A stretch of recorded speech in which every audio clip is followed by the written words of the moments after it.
নমস্কার, আমি অমিত। আপনারা শুনছেন প্যারেন্টিং ইউটিউবারের পডকাস্ট। আজকের টপিক হলো বুকে দুধ খাওয়ানোর সঠিক পদ্ধতি। সঠিকভাবে বুকে দুধ খাওয়ানোর উপায়গুলো রপ্ত করতে আপনার যেমন বেশ কিছুটা সময় লাগবে, তেমনি ঠিকঠাক দুধ খাওয়া শিখতে ছোট্ট শিশুরও কিছুটা সময় লাগা স্বাভাবিক। এজন্য এখন থেকেই বুকে দুধ খাওয়ানোর সঠিক নিয়মগুলো সম্পর্কে জেনে নিন, কেননা প্রসবের পরপরই বুকে দুধ খাওয়ানো শুরু করতে হয়, আর তখন আপনি শারীরিকভাবে ক্লান্ত থাকতে পারেন। সেক্ষেত্রে ওই মুহূর্তে নতুন করে এসব নিয়ম শিখতে গেলে তা আপনার ক্লান্তি আরও বাড়িয়ে দিতে পারে। বুকে দুধ খাওয়ানোর জন্য আপনি নিজে থেকে শিশুর মুখের ভেতরে স্তনের বোঁটা ঢুকিয়ে দেবেন না। এমন করলে শিশুর দুধ খেতে অসুবিধা হতে পারে।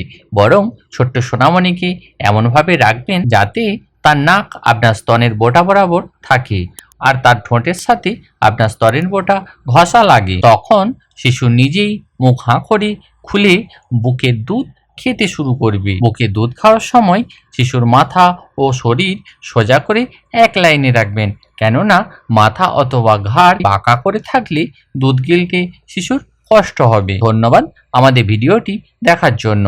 সাবস্ক্রাইব করুন আমাদের চ্যানেলে এবং আমাদের সাথেই থাকুন সমস্ত আপডেটের জন্য। ভালো থাকবেন, সুস্থ থাকুন।